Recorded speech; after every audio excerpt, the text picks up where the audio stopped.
새로운 하루를 하나님께서 여셨습니다. 먼저 하나님을 찬양합시다. 하나님을 찬양합니다. 언제나 완벽한 타이밍에 우리의 필요를 채워주시는 하나님을 찬양합니다.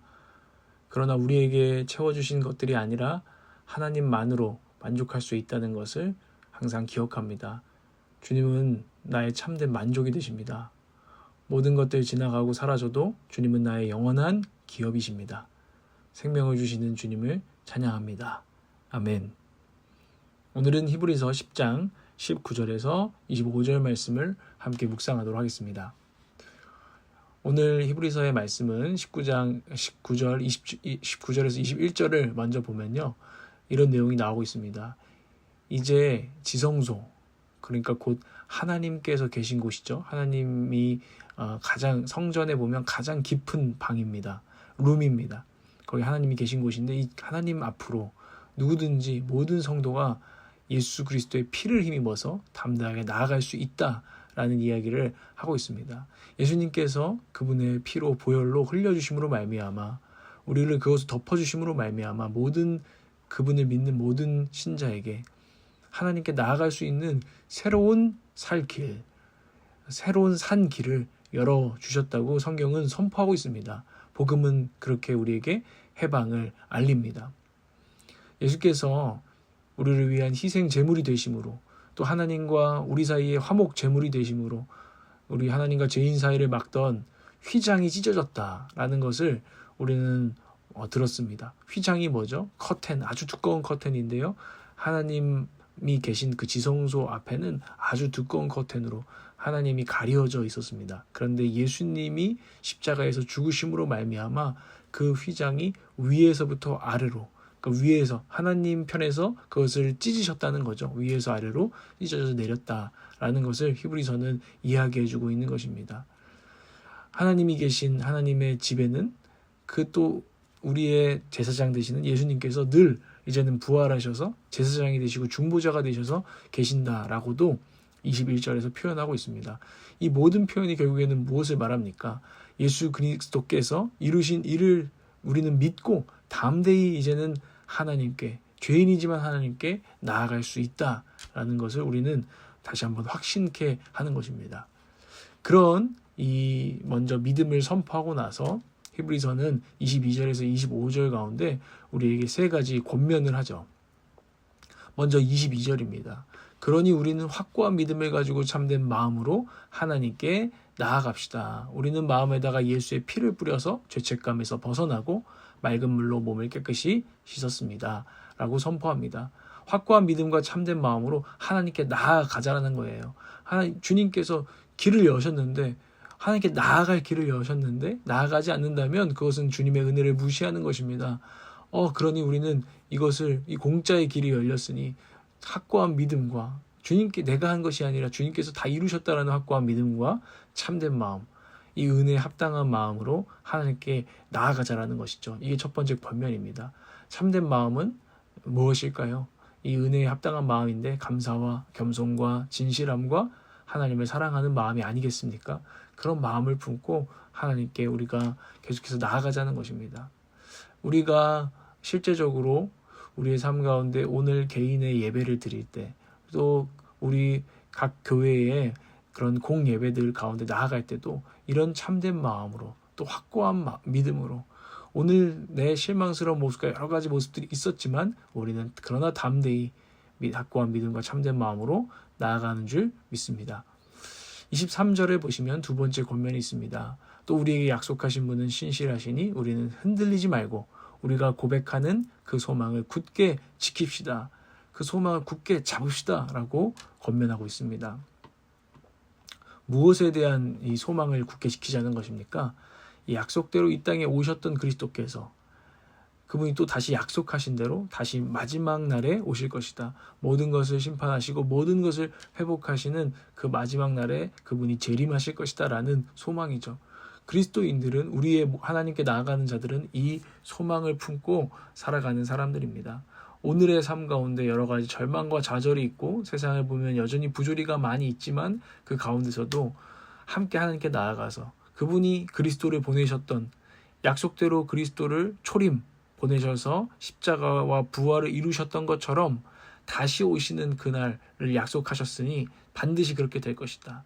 그러니까 그 마지막 때를 보면서 마지막 심판을 또 보면서 우리는 오늘도 경건하게 또 흔들리는 우리를 붙들고 그 미래를 바라보며 소망을 굳게 붙잡고 사는 것입니다.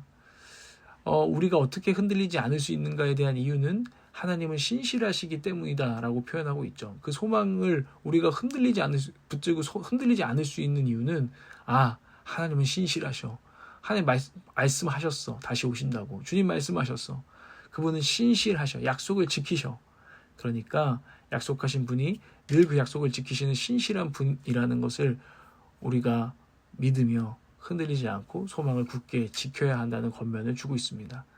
여러분, 신실하신 하나님을 오늘도 찬양하고 믿고 바라보시기를 바랍니다. 24절에서 25절은 마지막 세 번째 권면이 있는데 서로 사랑과 선한 일을, 선행을 격려하자는 거죠. 야, 우리 경건하게 살자, 거룩하게 살자 하면서 서로 격려하는 그런 또 서로 사랑하고 돌보는 그런 모임을 만들라는 이야기를 하고 있습니다. 이 사랑과 선한 일을 격려하기 위해서는 결국엔 또 모이기를 힘써야 한다라는 것들을 강조하고 있습니다. 말씀 한번 좀 더 보면 이 말씀은요, 먼저 이 개인에게 주시는 말씀이 아니에요. 너 그냥 사랑하고 선한 일을 해야 하는 게 아니라 서로라고 하잖아요. 이 말씀은 교회 공동체에게 주시는 말씀인 줄 믿습니다. 야, 하나님께 나아갈 길이 열렸다. 근데 혼자 나가는 게 아니라 함께 하나님을 향해 나아가야 돼. 이 인생길에서도 하나님을 향해, 마지막 때를 향해, 하나님 다시 오실 그날을 향해서 함께 나아가는 거야 라고 우리에게 권면하고 있다는 것이죠. 그래서 서로를 돌보는 마음으로, 서로를 돌보는 모임으로 모여라. 서로 격려하는 모임으로 모여라 라는 것이죠.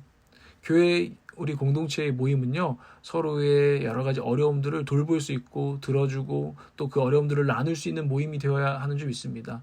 우리가 서로 그것들을 나눌 때 혼자 끙끙 앓을 때 말고 혼자 나와서 혼자 그것을 기도할 때 말고요, 함께 또 나누고 기도할 때요, 또 놀라운 능력들이 부어지는 것을 우리는 경험하게 됩니다.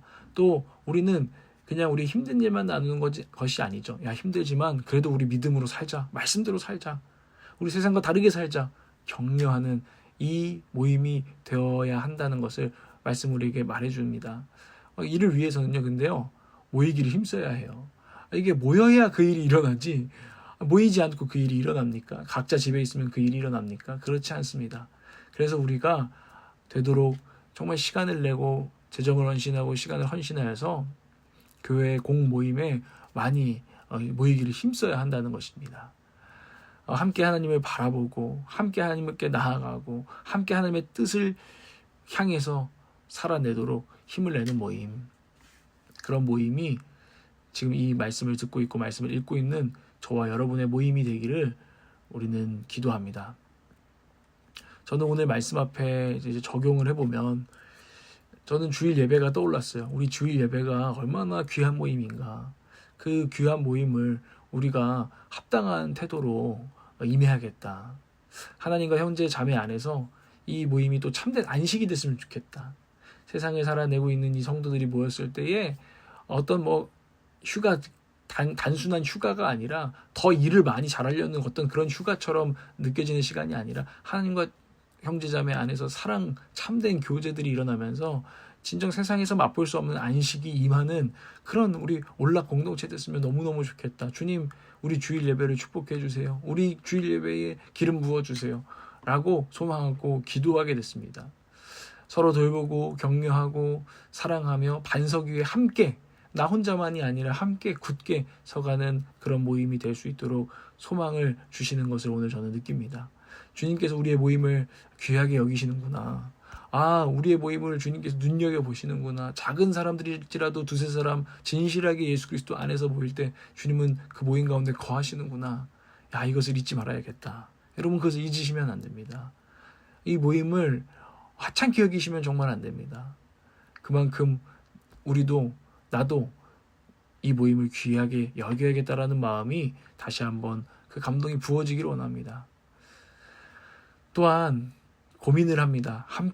우리가 함께 하나님을 향해 나아가는 공동체가 되기 위해서 무엇을 내가 헌신하면 좋을까? 하나님께서 내가 무엇 하기를 원하실까? 어떤 마음을 품기 원하실까? 이런 적용들을 오늘 우리는 해볼 수 있을 것 같습니다. 이 말씀을 여러분 붙드시고요. 또 오늘 하루를 기도하며 또 특별히 여러분의 공동체를 위해서 기도하시며 하루를 또 잘 보내시기를 바랍니다. 기도하겠습니다. 하나님 아버지, 제게 귀한 공동체를 선물해 주셔서 너무 감사합니다. 나의 형제 자매들을 나는 사랑합니다.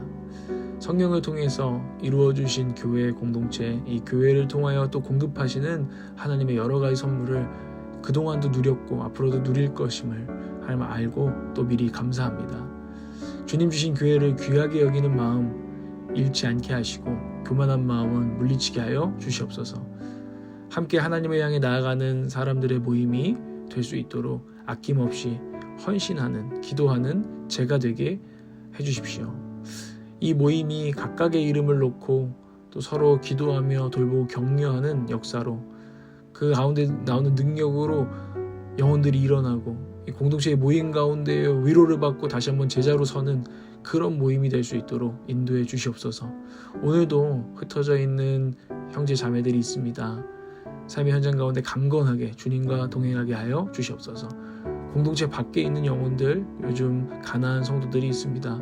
그런 영혼들이 돌아오게 하여 주시고 그런 영혼들이 잃은 양들을 우리 찾아오게 하여 주시옵소서. 나를 보내소서. 예수 그리스도 안에서 기도드립니다. 아멘.